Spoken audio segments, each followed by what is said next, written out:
ద్వారా అందరికీ అవగాహన చైతన్యం కల్పించమని చెప్పడం జరిగింది. అందులో భాగంగానే ఈరోజు వచ్చాం. ఇప్పుడు ఎండాకాలం అయిపోయింది అమ్మ, మొన్నటి వరకు కూడా ఉక్క తీయటం, అంత చెమట్లు పట్టడం, ఎండకి మన వడదెబ్బ తగలటం, మనం దాని జాగ్రత్తలు తీసుకోవడం అయిపోయింది. ఇప్పుడు మామూలుగా మనకి 3 కాలాలు ఉంటాయి: వర్షాకాలం, ఎండాకాలం, వర్షాకాలం, శీతాకాలం. 3 కాలాలు ఉంటాయి. 3 కాలాల్లో మనుషుల్లో 3 రకాల మార్పులు వస్తూ ఉంటాయి. ఇప్పుడు వర్షాలు వస్తున్నాయి.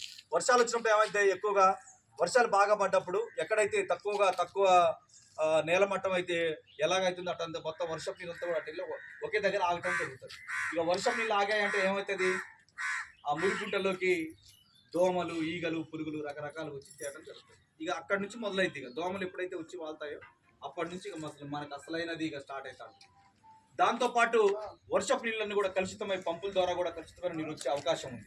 ఇట్లా కొన్ని జాగ్రత్తలు పాటిస్తే మనం జాగ్రత్తగా ఉండొచ్చని, ఈ విషయాలన్నిటిపైన జనాలకు అందరూ కూడా, సత్తుపల్లి మండలంలో ఉన్న ప్రతి గ్రామ పంచాయతీలో పరిధిలో ఉన్నటువంటి ప్రజలందరూ కూడా అందరికీ ఈ ప్రచారం చేయాలని కళాకారుల ద్వారా చెప్పడం జరుగుతుంది. దానికి సంబంధించి కొన్ని పాటలు మా కళాకారులు నేను తీసుకొస్తారు.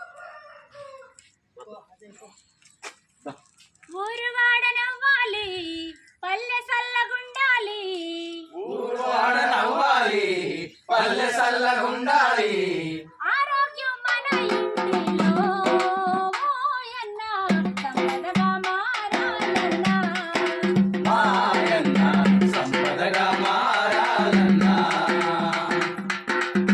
మన ఇంట్లో ఊడ్చిన చెత్తను పారేస్తే వీధులలోన, మన ఇంట్లో ఊడ్చిన చెత్తను పారేస్తే వీధులలోన,